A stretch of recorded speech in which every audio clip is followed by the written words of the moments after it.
everyone and welcome back to my channel, BethChatsBooks. Now today I'm in a really good mood. So it's lovely and sunny outside.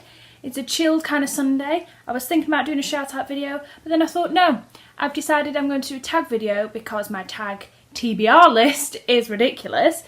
And I'm in a great mood.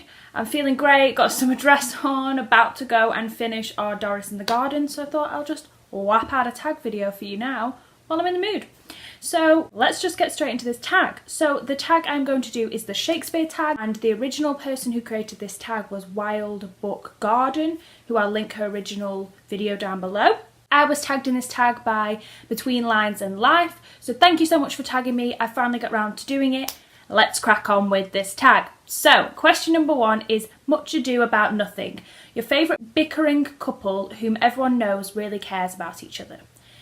So for this, I have put The Parents in The Hate You Give by Angie Thomas. Often throughout the book, it's kind of light comic relief. They will argue with each other. He's always worried about telling her certain things because she kind of goes off on one, but they have this deep, profound love. He has another child out of a different relationship, and when that child comes to stay at the house and he's having difficulty with his mum and stepdad, the love and the relationship of Star's parents and how they take on that role, especially Star's mum, who isn't the biological mum of the other child but is very maternal towards him, and they care a lot about the children and ultimately about their relationship together. She's very forgiving of his mistakes, and they are a great couple, a great example of how a functional and happy relationship should be. It's not always snowflakes and rainbows, but you know, in reality that's how a relationship works, that there's a deeper affection and love for each other. So that's a great example. Number two, Measure for Measure. A book whose plot or genre is really hard to explain to other people. Now for that, I picked Exit West by Mohsin Hamid because when I read The Reluctant Fundamentalist a few years ago, it was a very difficult book to explain as well. He tends to do plots that are very ambiguous. And for this particular one, it's really hard to explain to someone because I don't class Mohsin Hamid and his writing as flecked with any magical realism or surrealism. So this book is, to me, two very different storylines that have kind of converged and weren't successful for me.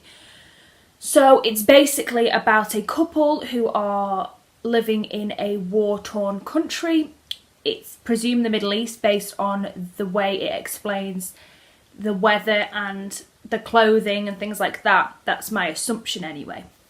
And then they find these doors which are portals to other countries and places in the world, and they escape through the portal, and that's how the story begins. But to me, the war-torn narrative would have been far more interesting to pursue. I don't think the doors work, and to me they are two very different stories. That's more of a contemporary theme, and then the doors are more of a magical realism theme, and I didn't like them sandwiched together. But you know, if you have a better way of explaining the plot, then please do, because I don't think that explanation does that book justice, but I'm at a loss as to how to further explain that book. So that's one example. Then question number three. A Midsummer Night's Dream, your favourite book featuring fairies or elves. I found this really difficult. I know a lot of people have said The Hobbit or The Lord of the Rings, but I haven't actually read them, so I can't really class that, although I do enjoy the films, even though it's only this year that I finished all the films, so naughty me. Anyway, I am going to do a split down the middle. I'm going to say Harry Potter, obviously, because there is elves, house elves, there's those little blue pixie things, but they're kind of like fairies. Kind of class that. And I'm also going to pick Cinderella because she has a fairy godmother, and that was one of my favourite princess stories when I was younger. Beauty and the Beast is always number one though. No one will ever convince me otherwise because Belle has a library. Come on.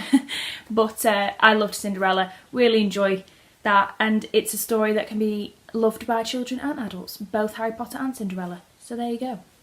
Then question number four, Hamlet, an underutilized female character. I hope I'm saying this right, and if I've incorrectly said her name, I'm going to apologise because I got it off the internet because I couldn't remember her name because I read the book so long ago. And that is Lenina Crow in Brave New World. Now, I think her character was very one-dimensional in the book. She's meant to be very sexually liberated, obsessed with sex. She's not interested in relationships. She can't understand what a functional and fulfilling relationship means because of the world that she's living in. And the main protagonist in Brave New World is trying to kind of court her. And then she becomes obsessed with the savage and trying to pursue a relationship. But I just think it was kind of disappointing. I understand where he's coming from, that he wanted to create a character, and a female character at that was the exact opposite of the time period in which he wrote it in.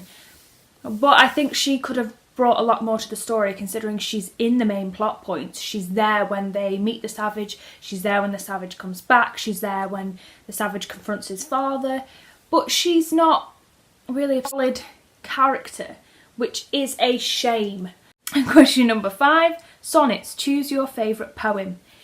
Now, I have a lot of favourite poets, but they will be everybody's favourite poets. I'm not as experimental in poetry as I should be. Shame on me. I love all poetry by Maya Angelou. I studied that at A-level. I think it's beautiful. She was a phenomenal woman. We sadly lost her a few years back, but if you ever have the chance, go on the internet and search her poems and search her reading them. She has this beautiful, rich voice. Just exquisite. But the one I'm going to pick, which I studied at A-level and it's always stayed with me, really, really poignant, so I think I'm just going to have to pick it, is Funeral Blues by W.H. Auden. Now, this is a really beautiful poem. It's about the loss of his partner, who was a man, and it was at a time period where he couldn't talk about his grief for the man because homosexuality was illegal. And it's just beautiful. It's got such passionate imagery in it. It says things like, stop all the clocks, stop everything, the whole world must stop because the love of my life has gone. It is one of those poems that you read and can resonate with you, whether you've met the love of your life, whether you've lost a grandparent, whether you've lost a pet, whether you've lost and really understood what grief means. In any capacity, this can resonate with you very deeply. And I love how it's written in the throng of grief. It's written at the time when he was all consumed by his grief. And I love that it's an LGBT poem, but it doesn't matter.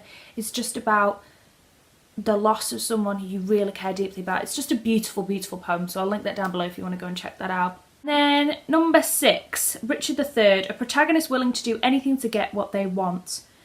Now I've put here basically the main protagonist in Perfume, and that was a book I finished recently by Patrick Suskind, and that protagonist will do anything, including murdering a lot of virgins, including sabotaging everybody he ever works with to get higher in the ranks, including doing things that are sketchy to say the least. So he is the perfect example. I've never met a protagonist who's willing to do that much to find the perfect smell.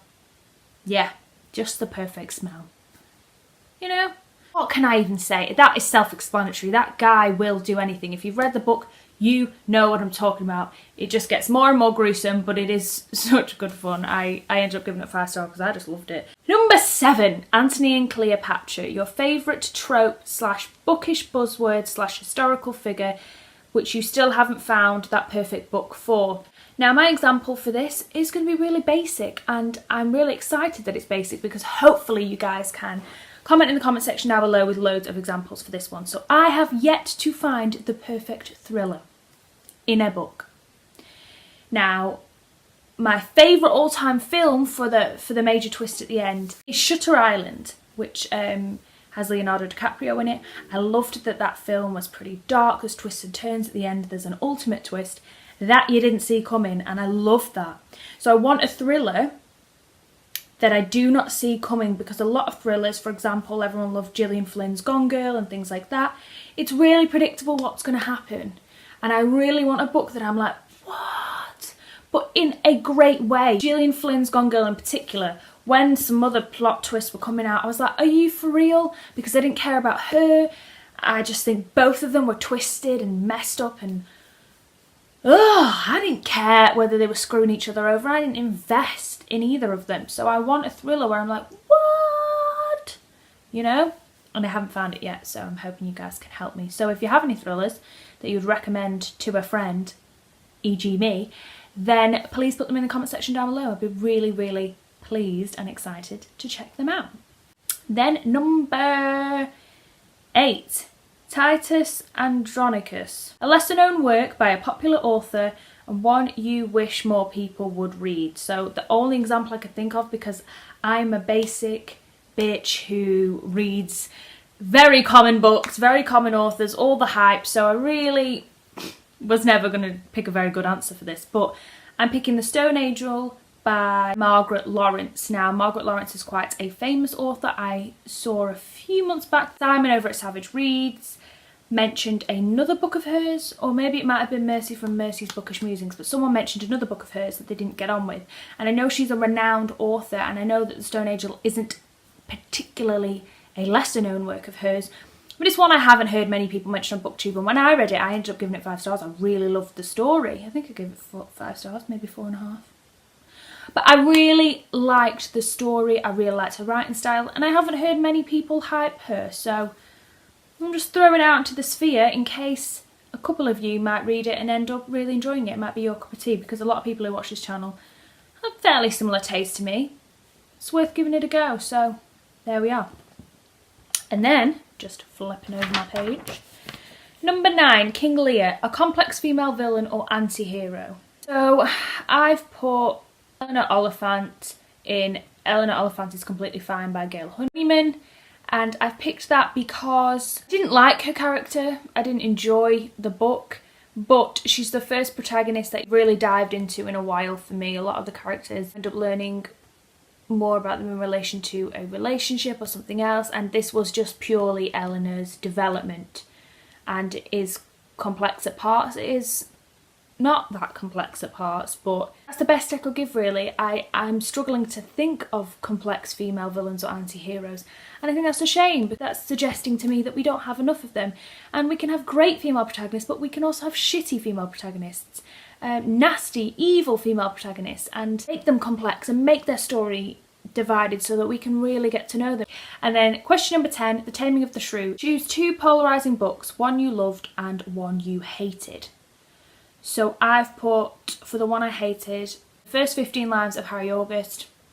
Can't remember who wrote it, whoever wrote it, do not like it. It was really boring, really repetitive. We kept going to these lives, didn't care about the characters. They tried to throw some random homoerotic relationship between these 2 sparring men, one of them being the protagonist at the end. It's just not buying that. It's not a fan. I don't even want to talk about it that much because I just really didn't like it, so yeah, that one. And then one that I did like is N.W. by Zadie Smith.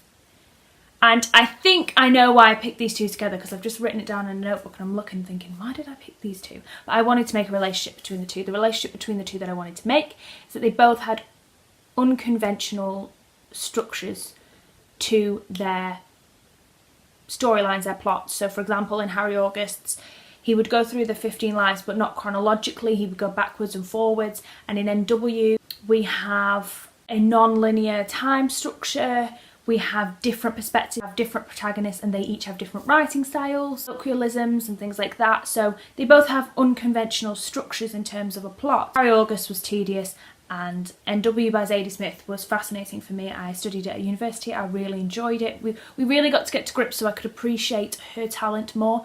The fact that she could write in 3 different styles, one was first person, one was third person, for example, and different colloquial language and different perspectives, was just really talented. I really enjoyed that book and I need to read some more Zadie Smith, but there are my examples. And then finally, number 11, Give Me Your Hands If We Be Friends, tag some people. Now, I've already seen a lot of people do this tag because I was tagged in this a while back now, so I'm not going to explicitly tag anyone. I'm just going to do that open arms, I give you my hands, let's be friends, I tag you. There we are. So, sorry about this really rambly tag video, but I've been very excited. The sunshine's made me really excited and a little bit hyper, and it's conveyed through into this video a little bit. But now I'm going to go finish our Doris in the Sunshine, and I'm going out for drinks with my family later, which I'm really excited about. I want a nice G&T in the sun. So I will speak to you very soon. Thank you guys so much for watching. Remember, please hit the subscribe button if you want to be alerted when any of my future videos come out. and I'll be back soon with a brand new video.